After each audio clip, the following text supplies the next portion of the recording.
从未见过这么潇洒的荒野求生，住的是纯手工打造的木屋大别墅，吃的是外酥里嫩的炭烤叫花鸡。本想靠钓鱼打发时间，结果意外收获10几条野鲫鱼。关键是体验完这样的度假生活，最后还能拿走350万的大奖。生存挑战到了第29天，场上还剩下5名参赛选手。作为夺冠呼声最高的种子选手，戴夫这一次彻底放飞自我。当别人还在睡觉的时候，他已经斩获一只松鸡当早餐了。在这之前，戴夫还对屠杀小动物怀有深深的罪恶感。如今他终于想明白了，在350万面前，一切的慈悲都是假慈悲。为了提高自己捕猎的成功率，戴夫决定亲手打造一把杀戮工具，这是一种类似投掷长矛的武器。想当年，自然之子马特就是靠这把武器名扬荒野界。2根手指套在洞里，把准备好的长矛卡在装置的末尾处，这种借力的手法可以使他飞行的速度更快，准度更高。真的想象不到，如果这把武器一出手，蒙古的松鸡会是怎样一片哀鸿遍野。作为少数能与戴夫抗衡的大佬，拥有豪华木屋的兰迪已经提前过上了度假生活。上次熏制的10几条鱼肉干已经所剩无几，所以他今天计划去河里钓一整天的鱼。蒙古的冬天即将到来，必须赶在这之前储存更多的食物。把捡来的青岛啤酒瓶做成一个手动钓鱼盘，就这套富含人类尿素气息的装置一出手，几个蛋白质能经得住这样的诱惑。果不其然，河里的野鲫鱼那是一条一条往上窜，这上货的速度就连兰迪自己都觉得不可思议。不知道的还以为这是他家后花园呢。最后统计战绩，足足有9条膘肥体壮的野鲫鱼。没有意外的话，今晚又是一场挑战味蕾极限的全鱼盛宴。到了晚上，正在梦里与媳妇打扑克的拉里被一阵野兽叫声惊醒，听动静至少是一头成年野猪精，实力悬殊过大，贸然出去很有可能沦为口粮。瑟瑟发抖的他只能躲在庇护所里瑟瑟发抖。好不容易熬到早上，拉里就迫不及待地去检查之前布置的捕兽装置。早在1个星期之前，他就做好专门狩猎大型动物的弹簧陷阱。抛开野猪不谈，就算黑熊精来了也叫他有去无回。满怀憧憬地来到陷阱处，结果眼前的装置却崭新依旧，没有心心念念的糖醋排骨，更没有幻想中的熊掌。正所谓上帝关上一扇门，就会打开一扇窗。拖着虚脱的身子，继续去查看捕鼠陷阱。Ho, ho, ho!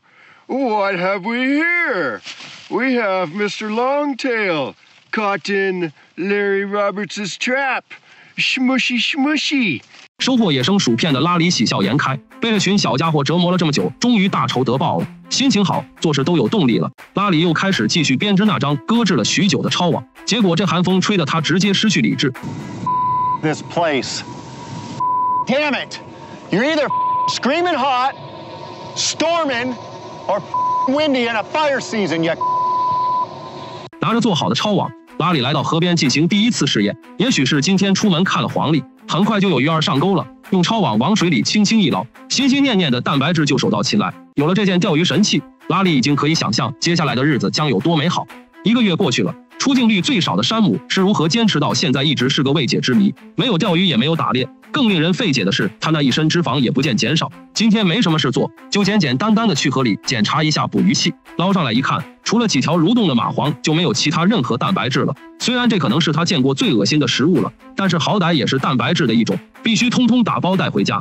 尽管目前3天一只松树，7天一只松鸡，但戴夫仍然不感到满足。对他来说，只有狩猎到一头成年麋鹿，才能过上衣食无忧的躺平生活。通过对周围环境的观察，他发现了一条明显的兽道，种种迹象表明这里是大型动物的必经之地。想要提高狩猎几率，那肯定要登高望远，掌控全局。戴夫当即决定在树上搭建一个瞭望台，虽然会消耗大量的卡路里，但只要成功一次，这所有的付出都不足一提。大佬已经对大型动物重拳出击，菜鸟山姆却已经饿得头晕眼花。他清楚地意识到，再这么饿下去，迟早会被横着抬出去。虽然这段时间做了鱼笼，也每天试着钓鱼，但来到这里后，他还没尝过鱼肉的滋味。正所谓办法总比困难多。山姆当即决定亲手编织一张渔网，去实现吃鱼的愿望。虽然这东西制作起来非常繁琐，但看过《荒野独居》系列的都知道，渔网永远是野外获取食物最有效率的装备之一。不得不说，这个不靠谱的小胖子动手能力确实强，仅仅1个上午就完成了这张渔网的全部工作。激动的心，颤抖的手，